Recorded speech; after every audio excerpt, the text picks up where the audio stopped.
So you want to be supportive. You want to help your partner. You want to offer them advice, maybe give them some support on something that they're going through right now. But your partner isn't listening. In fact, maybe you found that the more you try to help, the more they're digging their heels in. And over time, you found that actually your partner is becoming more and more stubborn, and you're starting to think that perhaps they don't even want your help or support.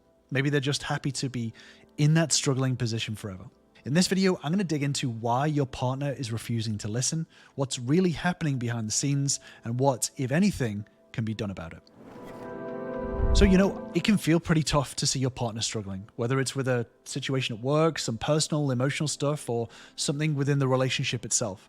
But when you're trying to reach out with an olive branch to give them some sort of support, it can be really heartbreaking when they push you away or even flat out refuse your help, because you know that it's coming from a good place, but they just don't seem to see it. So let's dig into why this is. So the problem is what we call the paradox of control. So there are 3 levels of control. There's what you can control, there's what you can influence, and then there's what you can't control. So you can control yourself, your actions, what you do, how you say things, how you think. What you can't control is things outside of you, external events, your partner, situations. But then there's the middle in between, which is what you can influence, which is your partner, your relationship, your health, etc. This is something that you can influence, but you don't have direct control over it. And when you fall into the paradox of control, this is where the more you try to change someone's mind, you try to persuade them, this leans more towards trying to control what they do or they don't do. And the more that you try to do that, the less influence you have. The more you try to persuade someone, the less influence you have on what they do or don't do. This is why when a relationship starts to waver, the more you try to grab onto it with both hands, usually the worse it gets, because you can never control things outside of yourself. You can never control people. You can never control situations. So the more you try to persuade what your partner does or doesn't do, the less influence you have on them. And the reason for this is that when you try to persuade your partner, even when it comes from a really good place, you trigger what's known as reactance. So reactance is a psychological aversion to being controlled by other people. It's what everyone has to some degree within themselves. When people experience a threat to or loss of their free behaviors, their freedom to do whatever they want, it causes them to want to rebel against that.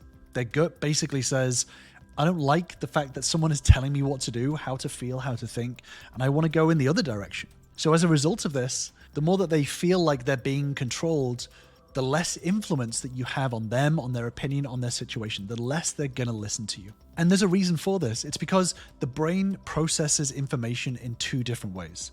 There's the fast gut level assessments, which are emotional, and then there's the slow reasoned analysis, which is the logical. And in all situations, the gut instinct is more important than the logic and the reason. The problem comes when you're trying to persuade your partner with appeals of logic. So let's say your partner struggles with ADHD. I have ADHD, right? Let's say they are struggling with ADHD. And you come to them and you say, hey, I read up about ADHD. Here's what you need to do. Logically, it may be sound advice, but you're approaching with logic rather than addressing the emotion beforehand. So if you think of the brain as like a rider and a horse, when you come in with a logical appeal to your partner, you're trying to speak to your partner's struggle on a logical level, you're speaking to the rider, not to the horse. And the problem is that if the horse, the emotions, feel spooked, then no matter what you do or how much you speak to the rider, they're not going to be able to control the horse. If you think about it, horses are powerful, but they're also skittish. They're more responsive to tone more than words. Horses don't like change. They require a long time to trust. So the more time you spend trying to talk to the rider, the more you're letting the horse get skittish and want to walk away. They're trying to get away from the situation. So in this situation, you have 2 choices. You can continue to try to speak to the rider, trying to speak in logic and get bad results and destroy the emotional safety of the horse, or you can use emotions. You can speak in emotions and do things differently and effectively. So we need to speak to the horse, not to the rider. So how do we do that? Well, I want to introduce you to the trust pyramid. The trust pyramid comprises of all of the different elements that are needed for someone to trust you. And they range from emotion all the way up to logic. So at the bottom, you have comfort, then it goes up to connection, then comprehension, then compassion, and then all the way at the top is credibility. Obviously, they all begin with C, and we'll go through them one by one. So at the base layer, there's comfort. So the base layer involves what we call emotional safety, which is the ease that someone feels in the presence of you. So this is about making them feel safe into talking with you, period. This is a foundational layer, and it involves creating a space where your partner feels accepted and secure in themselves, in their opinions, in their ideas. The next layer is compassion. This is shown when you listen to your partner without jumping to conclusions or offering solutions. Empathy is meeting them where they're at. And this helps to build a stronger connection because it communicates that you genuinely care for your partner. Next is connection. This is places where you connect and things that you have in common, not just in terms of music, but other places, emotional places that you connect and find things in common. This connection is what your partner feels through shared experiences, interests, values. This helps to make your partner feel less isolated and emphasizes your relationship as a team effort. Next up is comprehension, which is showing a deep understanding of their perspective and their point of view. The more that you're able to show an understanding of what your partner is going through in their situation on an emotional level and on a logical level, and how it all fits together, the more you're going to build that comprehension, and that adds to the trust. So this is understanding your partner's viewpoint deeply and reflecting that to them so that they understand that you comprehend what they're going through. And then at the top of the pyramid is credibility. So this is the trust that's built over time. This is showing consistently over time that you are able to show that you are non-judgmental, you're open-minded, you're compassionate. And this is what is built through time, showing that you are credible, not only in your ability to understand them, but also your ability to take external information over time and present it in the right way. That builds your credibility. And if you notice, they range from emotional all the way up to logical. This ranges from the emotional safety up to what we call intellectual intimacy. And this is a spectrum that is needed for someone to feel that they trust you. What happens when you earn the horse's trust? Well, it starts to follow you at its own volition. Once the horse is following you, then you can start to talk with the rider. Just before we jump in, if you are interested in more videos like this, then make sure you are subscribed to the channel for new videos every single week. And this is one of the easiest mistakes to make when it comes to any conversation, any relationship. If you get impatient and try to constantly talk to the rider, you're going to break the trust with the horse because you're not speaking to the horse the more that you try to speak with the rider. So if you're finding your partner is completely resistant to your point of view, it's because they don't feel that comfort, that connection, the compassion, the comprehension, and the credibility. One or more of those elements are broken. And that's why they are not trusting you and not feeling comfortable enough to be able to start to see your perspective. So how do you start to build all of these elements? Well, the first step above everything else is to manage your emotions.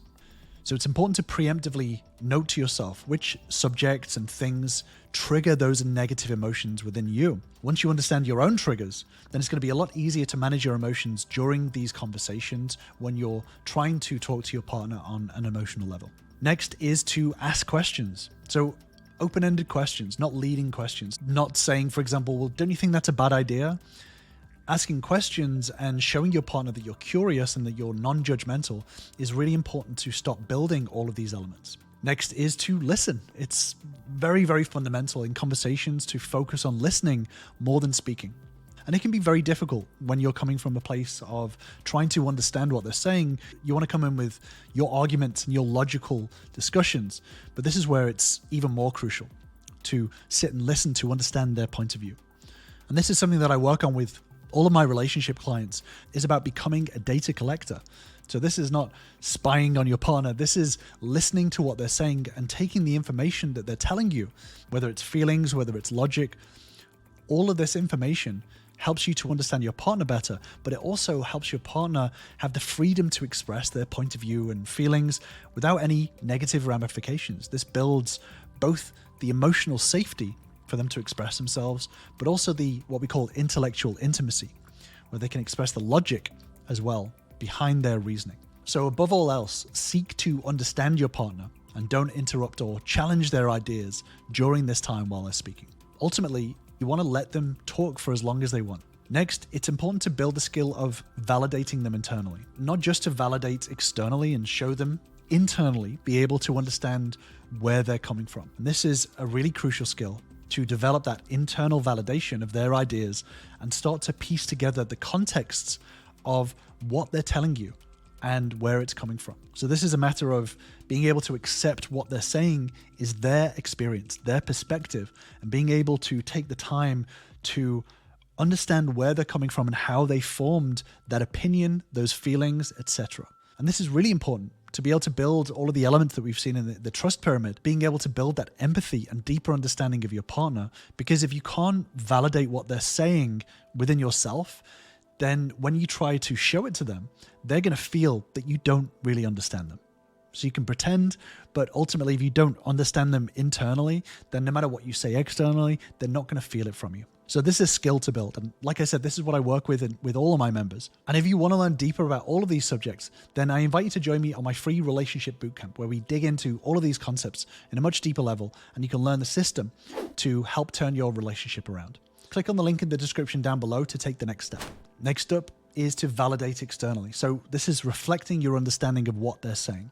So summarizing what they're saying, but look through the deeper levels of it, past the logic and into the emotions.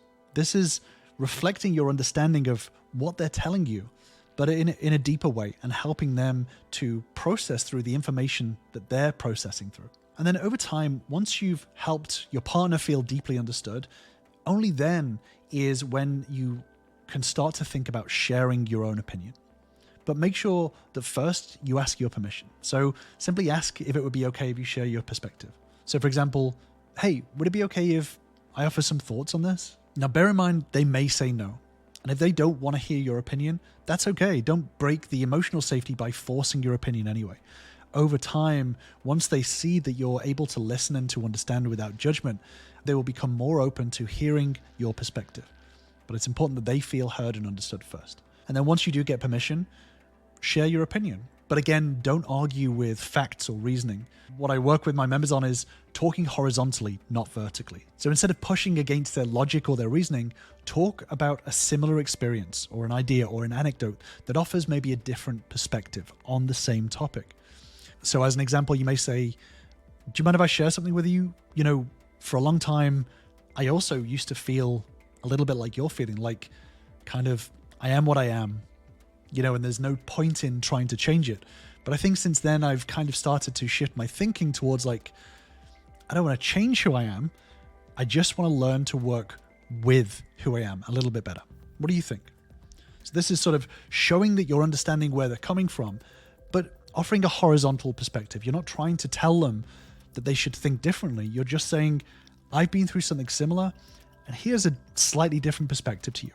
And then you're asking them their opinion. You're once again including them back into the conversation, and you're showing that you're open to different perspectives. And this is really, really important to build that trust over time. Trust is built over time. Trust equals credibility multiplied by time. And it's important that you do not try to change someone's mind in one conversation. Over time, if you show that you do understand and that you have their best interest at heart, and you're able to show them and get them to feel that comfort, that connection, the comprehension, compassion, and credibility at a very high level, then that's when they will start to listen more to you and take on board what you have to say. But you're not trying to force them to change their opinion, to change their actions. You know, at first, there may be some reactance to this, and things can sometimes get a little bit heated. And if you do want a deeper dive into preventing discussions from escalating into arguments, then I will leave you with this video right here.